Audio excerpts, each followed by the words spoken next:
Hello friends, welcome to easy notes for your online study channel. Friends, UGC draft regulation 2025 यानी 2025 का जो new draft regulation आया है assistant professor minimum qualification से लेकर के, तो यहाँ पर और कौन सी नई अपडेट आ चुकी है इस रेगुलेशन के तहत, चलिए जल्दी से वो भी जान लेते हैं। क्योंकि आने वाले समय में अगर आप असिस्टेंट प्रोफेसर बनना चाहते हैं या फिर प्रमोशन के लिए अप्लाई करना चाहते हैं, यहाँ पर उन सब से जुड़ी हुई जितनी भी नई चीजें आती हैं, न्यू अपडेट आती हैं, वो सारी चीजें आज के इस वीडियो में आप सभी लोगों को बताने वाले हैं। तो चलिए जल्दी से वीडियो को स्टार्ट कर लेते हैं।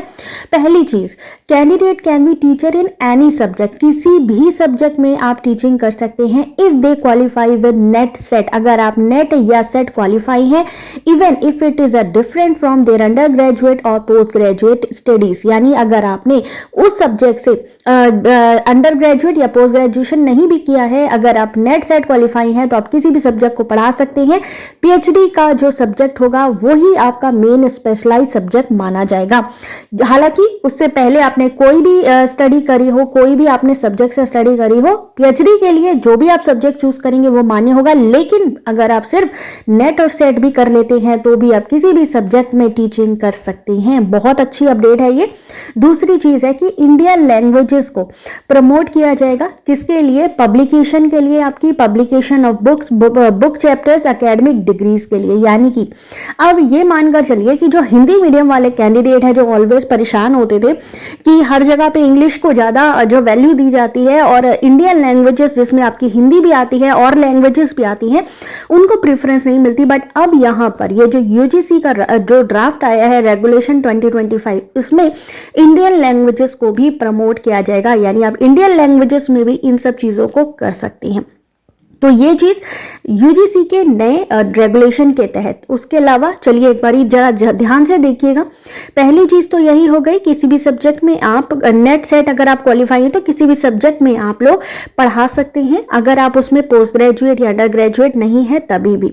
इंडियन लैंग्वेज को प्रमोट किया जा रहा है, शॉर्ट लिस्ट किया जाएगा कैंडिडेट को, उसका डायरेक्ट रिक्रूटमेंट प्रमोशन किया जाएगा। एक ट्रांसपेरेंट प्रोसेस रहेगा। हायर एजुकेशन इंस्टीट्यूशन के द्वारा नोबल क्राइटेरियन रहेगा। Notable contribution has been included as one of the eligibility criteria. तो ये तो 4 स्टेप हुए। 5वां स्टेप क्या है? To attract the best talent from field such as yoga, music, performing art, visual art and other traditional art form, यानी जो art form से जुड़े सब्जेक्ट है उनके लिए एक सेपरेट रिक्रूटमेंट पाथवे होगा। यानी वहां पर अगर आपको कोई उपाधियों से अलंकृत किया जाता है, वहां पर आपको उससे आपका जो रिक्रूटमेंट होगा उसी से ही पॉसिबल होगा। ठीक है, तो ये चीज एक अलग है, यानी कि आर्ट्स से सब्जेक्ट आपके रिलेट करते हैं तो उसका एक सेपरेट रिक्रूटमेंट होगा।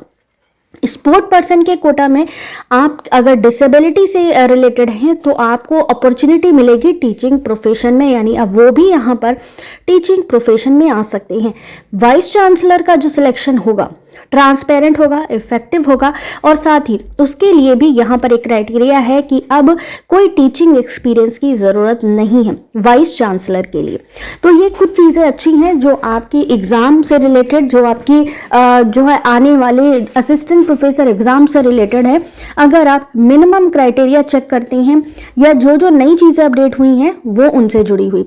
अब कुछ हाईलाइट्स आई हैं, चलिए उनको भी देख लेते हैं।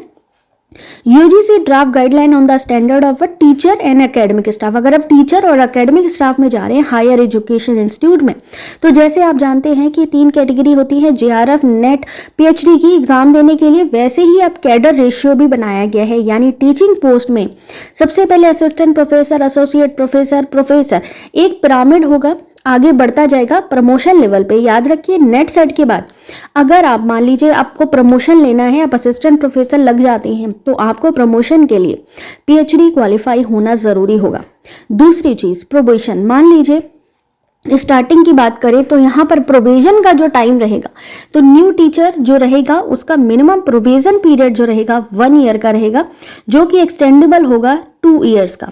तो प्रोविजन का जो टाइम यहाँ पर आपका दिया गया है, अगर संविदा में नियुक्ति होती है, कॉन्ट्रैक्ट बेसिस पे होता है तो भी वही चीज़ रेगुलर यहाँ पर आएगी, और अगर डायरेक्ट भर्ती होती है तो भी यहाँ पे प्रोविजन पीरियड जो दिया जाता है स्टार्टिंग का वो 1 साल और उसको 2 साल तक एक्सटेंड भी किया जा सकता है।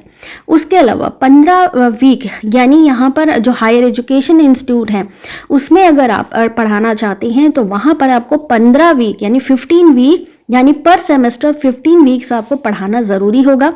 Teacher should be engage for at least 8 hour यानी कम से कम 8 घंटे आपको वर्किंग रहना होगा टीचिंग, रिसर्च या एडमिनिस्ट्रेटिव टास्क के अंतर्गत, यानी 8 घंटे आपको काम करना ही है, चाहे आप इन तीनों में से किसी भी फील्ड में जाए।